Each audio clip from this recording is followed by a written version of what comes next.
Est-ce que vous pensez déménager à Gatineau, mais votre travail se situe à Ottawa? Ou peut-être que votre situation est complètement le contraire et que vous habitez à Ottawa, mais que vous travaillez à Gatineau? Vous vous demandez donc quelles sont les options de transport qui sont disponibles et comment pourriez-vous faciliter vos déplacements? Aujourd'hui, je vous donne les meilleurs trucs pour vos déplacements dans la région. Peu importe si vous habitez déjà ici ou vous pensez déménager dans le secteur, assurez-vous de rester jusqu'à la fin parce que c'est des trucs qui m'ont permis de gagner beaucoup de temps et d'argent lorsque je suis arrivé dans la région. Et particulièrement pour les étudiants, j'ai quelque chose de spécial pour vous à la fin de la vidéo. By the way, mon nom c'est Émeric Paiement, je suis courtier immobilier et cofondateur de Jumeaux Immobilier à Gatineau.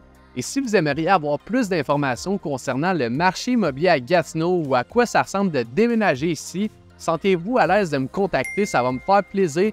Toutes mes informations sont ici au bas de l'écran et dans la description de la vidéo. Sur ce, commençons directement avec le truc numéro 1. Donc la première chose qui est essentielle et primordiale que vous devez faire, c'est d'utiliser la carte de bus de la STO ou dossier de transport pour vos déplacements. Ça peut vous sembler simple et évident, mais je vois souvent des gens payer en argent pour leur déplacement en autobus, puis je me dis à chaque fois qu'ils savent peut-être pas qu'ils pourraient avoir une carte pour beaucoup moins cher au final. Si on prend par exemple la carte de la STO du côté de Gatineau, vous allez payer un prix de 104 $ par mois pour tous vos déplacements. Si on fait un calcul en payant chaque fois 4,25 $ par déplacement, en fait, ça vous limite à seulement 24 déplacements pour tout le mois pour arriver égal avec l'abonnement à 104 $ par mois mensuel. Puis maintenant, si on prend en considération que chacun de vos déplacements ont besoin d'un retour, on se retrouve avec seulement 12 déplacements par mois. Si, comme tout le monde, vous travaillez à chaque jour, vous avez besoin d'aller à l'école à chaque jour, vous allez être évidemment gagnant de prendre la carte de bus. Puis ça, c'est sans compter vos sorties la fin de semaine pour des activités. Donc pour vrai, selon moi, c'est un bon investissement puis ça va vous permettre de sauver de l'argent au final. Pour que ça soit plus facile pour vous, je vais ajouter dans la description de la vidéo les liens des stations de bus pour Gatineau et Ottawa. Vous pouvez vous rendre sur leur site directement pour avoir plus d'informations sur leur abonnement. Il y a un autre avantage que j'ai oublié. En vous déplaçant en autobus, vous évitez de payer le parking et vous pouvez peut-être un peu plus relaxer ou travailler pendant le trajet du bus. Donc, c'est un petit plus qui va pouvoir augmenter votre qualité de vie dans la région. Deuxième chose que vous devez savoir pour faciliter vos déplacements, c'est de texter le bus. Inquiétez-vous pas ici, ce que je veux dire, c'est pas littéralement de parler avec le bus, c'est d'avoir une conversation. En fait, ce que je veux dire, c'est que vous pouvez texter le numéro de l'arrêt de bus où vous vous situez présentement, puis vous allez automatiquement recevoir les prochaines heures de quand que le bus va passer. Donc, c'est encore plus facile si vous êtes dans un secteur que vous connaissez peut-être un peu moins bien, que vous ne savez pas quand que le prochain bus va passer. Puis bien évidemment, ça va vous donner une bonne idée à l'heure que vous devez être à l'arrêt si vous ne voulez pas manquer le bus. J'ai un petit truc ici, vous pouvez simplement ajouter le numéro 819-778 dans vos contacts et l'inscrire comme bus. Donc de cette façon, ça va être encore plus simple pour les prochaines fois. Troisième petit truc que je vous donne ici, c'est concernant les heures de parking. Si vous êtes familier avec les stationnements à Ottawa ou les grandes villes, vous savez peut-être que la plupart des zones de stationnement public qui ont une limite de 2 heures. Mais si vous allez quelque part, vous avez besoin de plus de temps,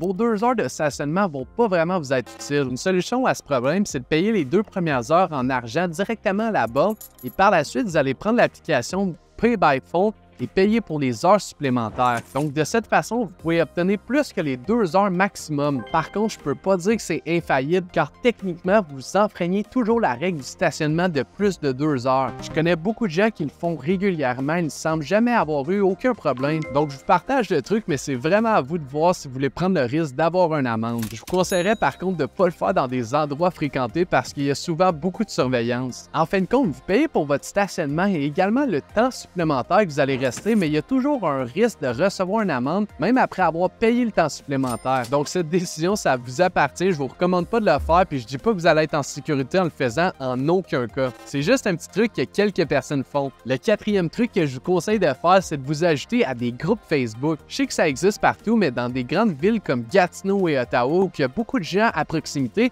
mais ça peut devenir très intéressant. Oui, je sais, il y a évidemment beaucoup de groupes pour acheter ou vendre des choses qui peuvent être très utiles, mais je vous recommande fortement de regarder les groupes de covoiturage ou de transport. Pour les avoir utilisés moi-même lorsque j'étais plus jeune, lorsque j'avais pas d'auto, mais c'était très pratique parce que je pouvais me rendre à Montréal ou d'autres endroits éloignés pour aussi peu que 20 $. Qu'est-ce qui est le fun sur ces groupes, c'est qu'il y a des publications à chaque jour pour des gens qui font l'aller et des gens qui font le retour. Donc, dans une seule publication, vous allez retrouver tous les commentaires des gens qui proposent de faire, par exemple, Montréal à Gatineau à une certaine date. Puis maintenant, dans une autre publication, vous allez voir tous les gens qui font le trajet inverse à cette même date. Ce qui est très intéressant comme information, c'est que vous allez retrouver le point de départ, le point d'arrivée, le nombre de places disponibles, l'heure puis le prix qu'ils vont vous charger. Donc, ça peut être une option qui est intéressante, qui est facile, qui est pas chère pour vos déplacements à l'extérieur. Maintenant, le cinquième truc que vous devez savoir concernant les transports, c'est spécialement pour les étudiants. Je sais qu'il y a beaucoup de gens qui envisagent d'étudier dans la région de Gatineau et Ottawa dans le futur, ou même beaucoup d'étudiants qui sont déjà présentement ici. Donc, parlons de quelques réductions que les étudiants peuvent bénéficier. Étant donné qu'on parle de transport ici, je vais commencer avec ça, mais je vais finir avec des petits bonus pour les étudiants de façon générale à la fin. Donc, en réalité, il faut savoir qu'il y a beaucoup d'écoles qui payent pour votre abonnement de transport. Donc, n'hésitez pas à leur demander lorsque vous vous inscrivez ou même avant de rejoindre l'établissement. Ça peut représenter plusieurs dollars d'économie par mois, donc c'est surtout pas à négliger. En parlant de votre école, vous devriez aussi demander à votre bureau d'administration si votre établissement a des partenariats ou des accords avec d'autres entreprises ou commerces de la région. Parfois, vous pouvez obtenir des réductions simplement parce que vous fréquentez une certaine école. Ces réductions sont des informations publiques, mais sont souvent pas partagées avec les étudiants, donc faites-en en demande. Un autre moyen d'obtenir plusieurs réductions de prix en tant qu'étudiant, c'est d'utiliser votre carte étudiante